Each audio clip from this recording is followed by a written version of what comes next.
begin tonight with new information in the FBI search of former President Trump's Mar-a-Lago home. A judge has ordered the government to propose redactions to the affidavit used to approve that search.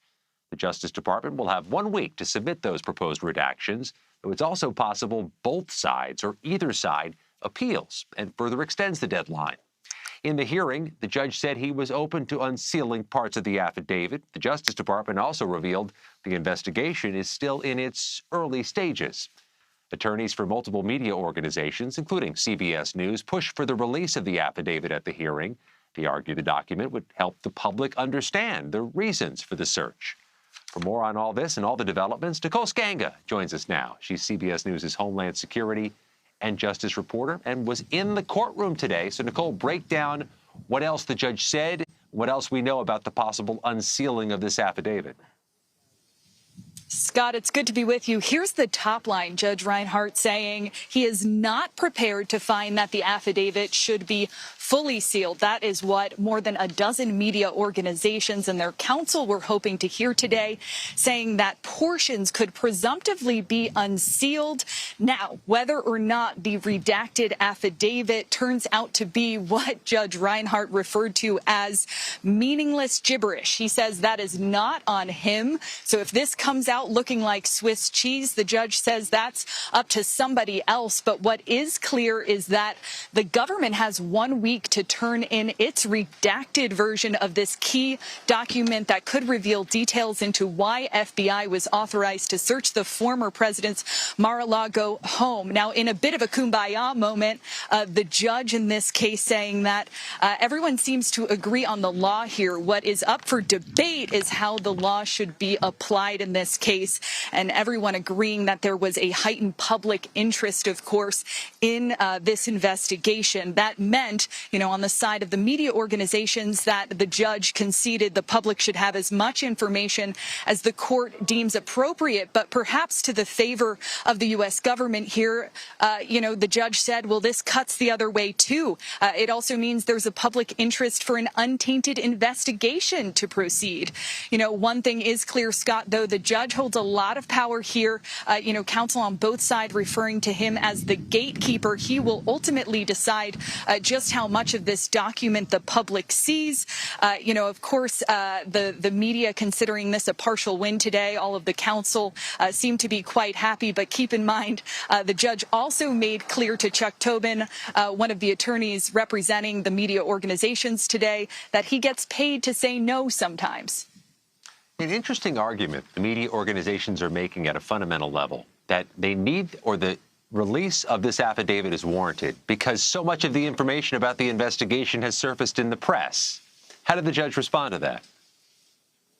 Yeah, there was an interesting response, Scott, from the judge. So interesting that I wrote it down. He said, quote, "No disrespect to your clients, but just because a reporter says that an anonymous source says that an anonymous source says that the National Archives said," he sort of trailed off and he said he's not sure how much weight he can give to that, questioning some of the reliability of reports that have surfaced in the wake of the FBI's search of former President Trump's Mar-a-Lago home. Now, what he also said here is that he doesn't want to enter into this endless cycle where he has to become what he called an encyclopedia of knowledge when it comes to what has been publicly revealed regarding this probe into the former president. But of course, conceding here that due to the heightened public interest, he does not believe that the affidavit should be under full seal. He did note that this was unique. At a moment, Chuck Tobin, counsel for media organizations, brought up the Mueller investigation, the Comey investigation. The judge here saying,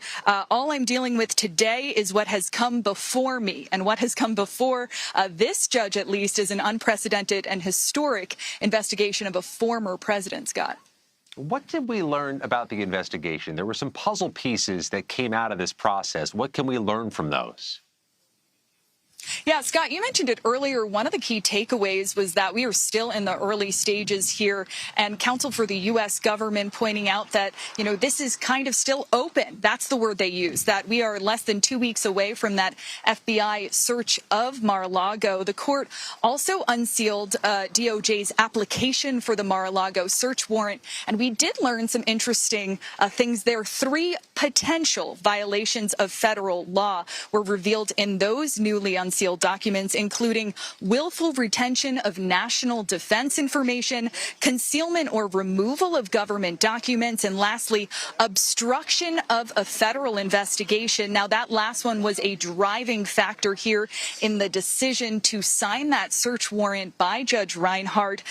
Evidence destruction was of concern to investigators. That much was clear in the courtroom today. Of course, we know the National Archives has shared some of their concerns with the former president ripping up records, reports of administration staff taping documents back together, and of course, those New York Times reports about the former president potentially flushing down documents down the toilet. And so a driving factor here, that concern about evidence destruction, obstruction of a federal investigation. You've had this thorough reporting in August about the threats against law enforcement soaring since the Mar-a-Lago search a week ago Monday. What did the judge say about the possibility of raising that risk for the agents involved? Yeah, it's interesting because when they were sort of parsing out, both judges for the government and Judge Reinhart, what it would look like if there were redactions made to the affidavit, the government argued that in addition to the names of law enforcement agents or federal prosecutors that they would like to have redacted, they would also request that descriptions of some of those individuals also be stamped out. So, in this instance, a lawyer for the U.S. government, Jay Bratt, said, if someone went to Quantico or what their specialty was, if they were an FBI agent, the judge said he was inclined to agree with the government on that front.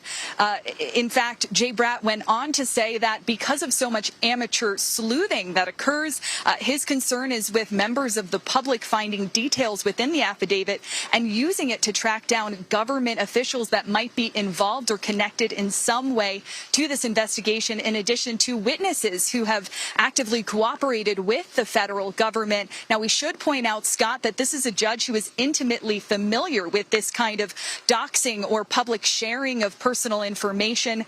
He himself, his home address, members of his family were circulated online after that search warrant was unsealed last week.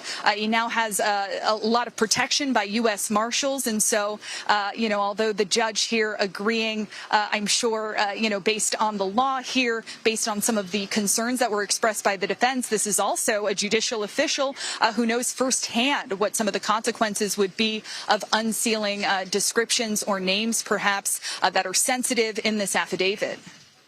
Well, the judge set a deadline of next Thursday, August 25th. So, Nicole Sganga, you'll likely be in West Palm Beach for a while longer. Thank you for giving us time tonight.